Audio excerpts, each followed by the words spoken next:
Warning: our YouTube channel and its videos may contain scenes, language, and content that may not be appropriate for all audiences.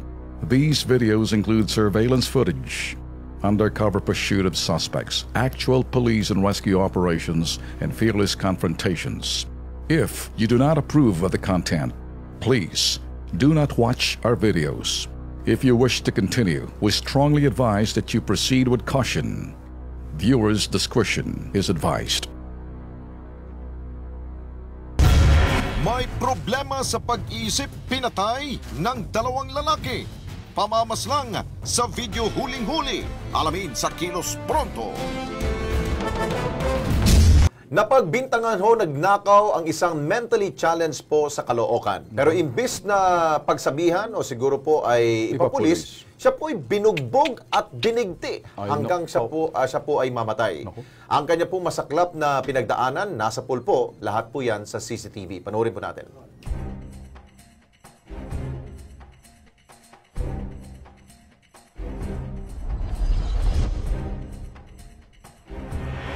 Pero yung saktan, lulang patay ng kapatid ko, hindi siguro tama. Ginawa nilang hayop. Okay lang sana kung sinaktan din sila eh. Sana sinaktan din lang nila. Mag-alas 2 sa madaling araw, 1 ng Disyembre ngayong taon, makikita sa kuha ng CCTV ng Barangay 112 Caloocan City ang lalaking ito na kinilalang si William Bautista alias Willie. Siya ay 56 anyos at residente ng Barangay 123 ng parehong lungsod. Sa video, palakad-lakad sa kabaan ng 6th Avenue si Willie. Ilang saglit lamang, umupo na siya sa bangketa. Maya-maya pa, isang lalaki ang dumating at tila nagmamasid sa mga kilos ni Willie. Makalipas lamang ang ilang minuto, may kasama na siya at pinuntahan nila si Willie. Sa video, makikita na nag-uusap ng tatlo nang biglang sinundan ng pananampal, pananadyak at panunutok sa kaawa-awang si Willie. Nakatakbo si Willie sa kanilang pananakit pero muli nilang naabutan si Willie at muling ginulpi. Sa mga sumunod na kuha ng CCTV, ang lalaking nakasumbrero na lamang ang kasama ni Willie. Pero nakatali ng leeg ni Willie habang hawak-hawak na lalaking nakasombrero ang dulo ng tali.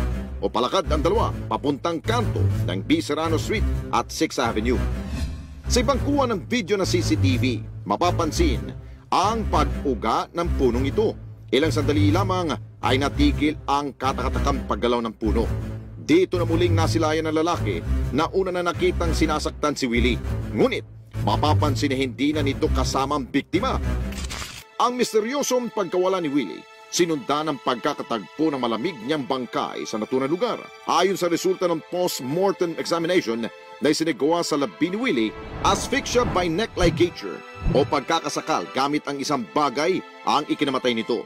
Talagang hindi ko maipaliwanag pero dapat sana kung ano sana nangyari sa kapatid ko, dapat mangyari din sa kanila. Pero ayokong ilagay sa kamay ko mga batas. Dahil may takot ako sa Diyos. Mas hindi raw matanggap ng pamilya ang sinapit ni Willie dahil alam naman daw sa kanilang lugar na may sakit sa pag-iisip ang biktima. Kuya Willie is the eldest. Siya ang pinakamatanda sa magkakapatid. Bali, simula sa pagkabataan niya, medyo nagkaroon siya ng depression sa pag-iisip. Gawa ng ambisyon niya. So, ang naging way ng buhay niya, kalsada, yun, kalabit pengi. Pero kahit ganun, hindi siya mahilig manakit ng tao. Meron sigurong time na pag sinusumbong siya, pero hindi naman siguro umaabot sa sukdo lang gusto niya talagang manakit. Matagal na raw palaboy-laboy si Willie at kailanman daw ay hindi ito naging problema sa lugar. Matagal na. Pero hindi mo masasabing pinabayaan namin siya. Hindi naman namin kasi pwedeng gawin yung ginagawa ng iba na ikadena siya. Saka hindi naman siya talaga nananakit eh. Ilang beses pa rin namin siyang dinala sa Mandaluyong, National Center for Mental Health. Meron pang ipinarehab namin yan para gumaling lang. Pero hanggang doon lang ang kaya namin. Wala naman kami sapat na kayamanan para talagang matustusan yung kung ano man ang pangangailangan niya para gumaling siya. Sa abot ng aming makakaya, hindi mo masasabing pinabayaan namin siya. Hindi naman ala naman record dito sa amin yan. Nakaw or ano, wala. Okay naman yung bata niya, yung tao niya. Bukas sa Kilos Pronto Crime Desk, alamin kung sino-sino ang mga taong nasa likod ng pagpatay kay Willie at ano nga ba ang kanilang motibo upang paslangin ang walang kalaban-laban na biktima. Grabe itong ginawa, Ben. Parang lumalabas sila ang may sira sa ulo, itong mga suspect na ito. Pinatulan nila itong may kapansanan. Ako kasi, Lex, hindi ko na maantay yung part 2. Kung sakaling ito'y pagala-gala pa itong mga potok sa buhong pendeho na to. Siguro sa CCTV makikilala sa lugar kung sino itong mga kumag na to. Tagaan nyo sa bato. Pag isa lang nahuli sa inyo, bibisitahin ko kayo sa presinto ko. Anong ginawa nyo? Hindi ko na sasabihin. Tatalikod na lang ang pulis pag ako pumasok. Tagaan nyo sa bato. Sobrang ginawa nila. At para ho tulungan ang pamilya ho ni Willie, nasa linya ngayon ho ng telepono si Engineer Oliver Hernandez. Siya po ang City Administrator po ng lungsod ng Caloocan. Engineer Oliver, magandang gabi ho. Si Alex Santos po. Kasama ko po si Ben Tulfo. Ito po ang Kilos Pronto. Live po tayo sa UNTV, sir. Good evening. Engineer? Wala si Engineer. Anyway, siguro nakarating na rin ito sa tanggapan ho ni Mayor Malapitan. Hindi niya ito palulusutin. Ito pong ginawa dito kay Willie.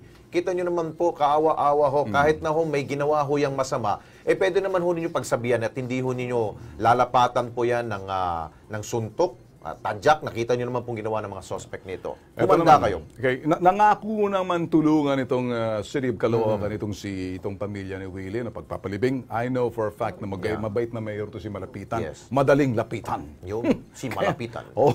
Okay, bukas po antabayanan nyo po ang part 2 po niyan. Malalaman na ho natin itong dalawang kumag nito na pasuray-suray pa. Akala ninyo, rason ninyo na lasing kayo nakagawa kayo ng krimen. Hindi bukas, antabayanan nyo.